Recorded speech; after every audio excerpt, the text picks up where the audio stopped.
Hello tuners, welcome back. Today's video is going to be about something absolutely bonkers. The price for the upcoming Nintendo Switch 2. Because holy spaghetti, this thing isn't just expensive, it's straight up flipping outrageous. Alright, let's rewind for a sec. The original Switch dropped back in 2017 at $299, and for what it was, the price made total sense. It was a hybrid console you could take on the go or dock at home, had a decent launch lineup, and came from a company we all trusted to deliver family-friendly gaming experiences. It wasn't trying to go toe-to-toe with the heavyweights like the PS4 Pro or Xbox One X. It carved out on its own lane and thrived by doing something different. It was doing its own thing, and it did it well. Accessible, affordable, fun. That was Nintendo's magic formula. Now enter the Switch 2. And yeah, real creative name there, Nintendo. The Switch 2? That sounds like a placeholder name that they forgot to update. Hats off to whoever pulled that one out of a cereal box and called it a day. But let's talk numbers, because this is where things go off the rail. $449. Let me say that again. $449 for a Nintendo console. That's not just a bump, that's a spike. We're talking $150 more than the original. This thing better come with Tears of the Kingdom 2, a lifetime of online access, and a handwritten apology from Nintendo. Because right now it feels like we're paying next-gen console prices for what could be very well a mid-gen refresh. And if you thought it couldn't get worse, spoiler alert, it does. Let's talk about the games. Back in the OG Switch days, $60 for a title was already pushing it somewhat. Some people were biting their tongues off, wondering why a digital-only game like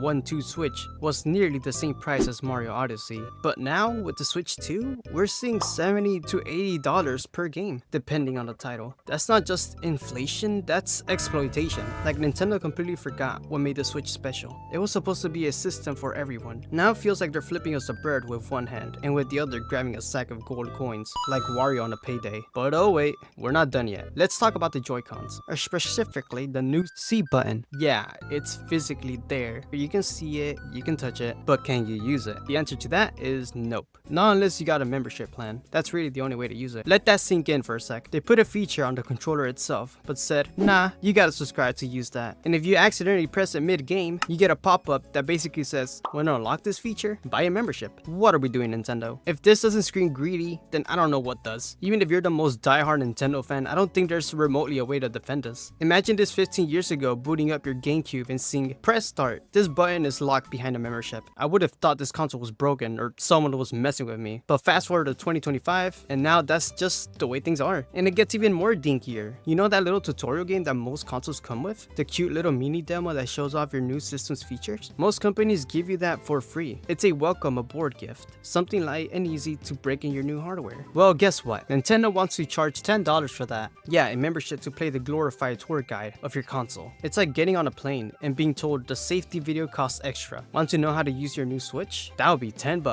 Are you kidding me? Are you kidding me right now? And before someone jumps in the comments with, bro, you're just broke. Shut up. This isn't about being broke. It's about value. It's about being transparent. It's about being treated like a fan, not a walking ATM. Now let's talk about Doug Bowser, Nintendo of America's president. When asked about the price hike, the man had the audacity to say something along the lines of, well, if you can't afford a new one, that's why the original Switch is still in stock. Like what? That's not a solution, Doug. That's not even an answer. That's a corporate shrug like, yeah, we raised the prices, so deal with it. So what now? You're gonna keep us tied to outdated hardware with worse performance just because we can't drop nearly $500 on a new toy? Meanwhile, the newer titles start to only run well on the new Switch, slowly forcing people to upgrade just to keep playing at all. And on top of that, even if owning the old Switch, you won't have access to play the majority of new releases like the new Donkey Kong Bonanza game. That's not a player-friendly system, Nintendo. Why are y'all treating us like this? This is heartbreaking. Look, I get that companies gotta make money, but stop pretending this is about bringing the best experience to fans. This is about profit. There's no other explanation for $80 games, paywalled controller buttons,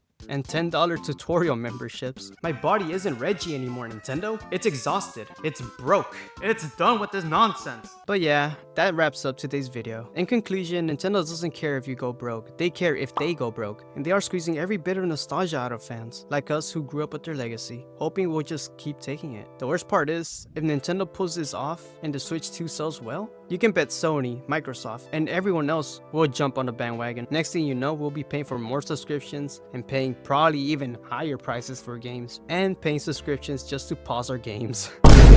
If you think Nintendo's scamming its fans, me included, smash that like button. And make sure to drop a comment and give me your opinion on this whole ordeal. And if you disagree, cool, congratulations, you're rich. And also a bootlicker. Until next time, stay tuned.